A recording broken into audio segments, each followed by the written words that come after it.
Good evening, this is Donald Wade, FTH 212, Module 5. Part 1, show the areas of interest upon inspections. I'm going to check the slide rails, make sure there's no deformations. I want to check the back plate, the slide plate, to make sure that it's present, it's not damaged. I want to check the function of the fire pin safety, make sure that the fire pin does not move forward with that extended, and then I can push it in and I can check that it does indeed move and it is free of any obstruction. Pulling back on the striker, I listen for it to lock. Okay. The extractor, I want to make sure that the claw, there's no scrapes, dents, any kind of deforming nicks or burrs. I'm going to check the barrel, make sure there's no obstructions, make sure there's no pitting on the inside, make sure the crown is round, make sure there's nothing on the edge to interfere with the projectiles.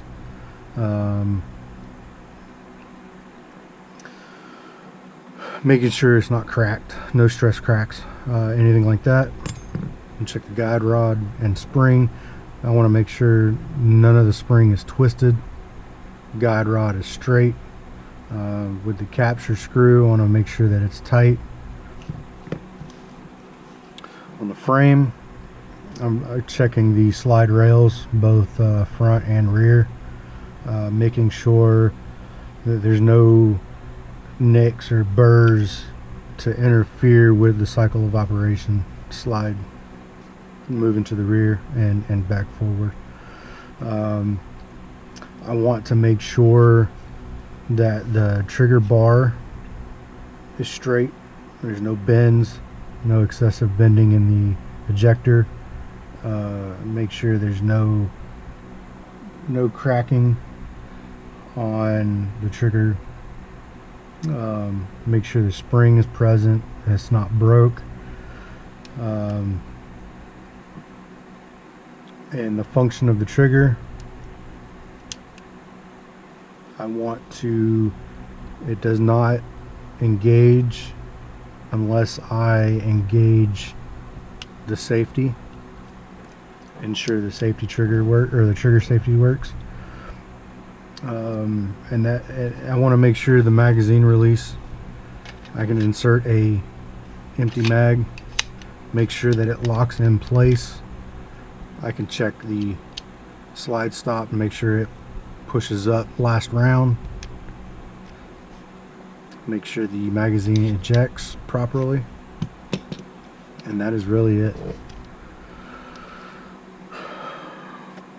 Make sure the frame's not cracked or damaged or anything like that that would prohibit and interfere with function. 10 different learning experiences. This one was a little difficult. I did find the history very interesting, dating back to late 1800s. I always thought that these were, more modern than that.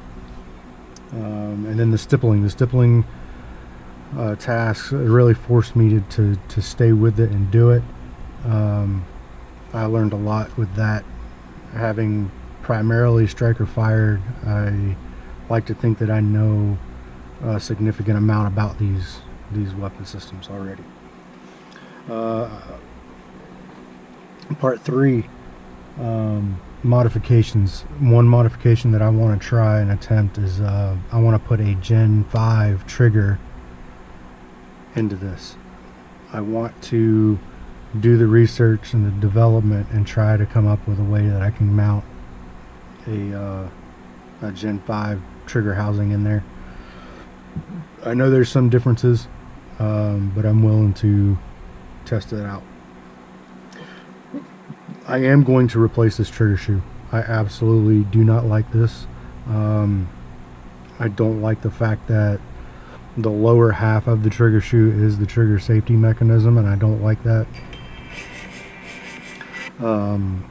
I want to turn this into a Gen 5 parts tester. I'm going to do the front slide. I want to be able to clear this out to where I can put a Gen 5 slide with the adapters to be able to use the Gen 3 spring. Gen 5 spring will not fit in this channel as it's supposed to. So you can run the Gen 5 slide, you have to use the Gen 3 guide rod and spring.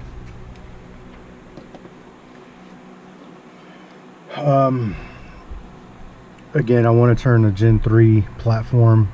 I want to see what I can do to make this into a Gen 5.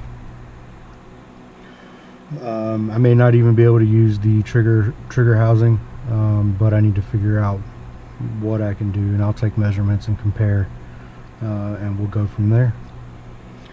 Modification, like I said, I want to use it for test Gen 5 components before I put them into my other Gen 5 striker fired.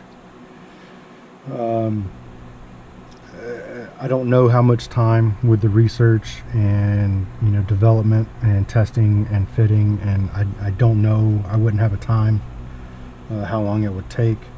Again, it would just depend on the research and development, trial and error. Let's see what works and what doesn't work. The cost for this would be a Gen 5 performance trigger from Glock on brownells.com is $94.99. Everything else would be basic files, a Dremel maybe, some sandpaper and some stuff like that, stuff that I have on hand. How much would I charge? I would charge and probably be in the realm of $300 to $350, just depending on the complexity and what all has to be done. And talking to the local gunsmith that I have in the area, he said he wouldn't do it. He would be afraid to damage something to the point of where it makes it unusable. He just wouldn't want to do it, bottom line. And to that I say challenge accepted, and I'm going to give it a shot and see what I can do, and we'll go from there. Until next time, take care.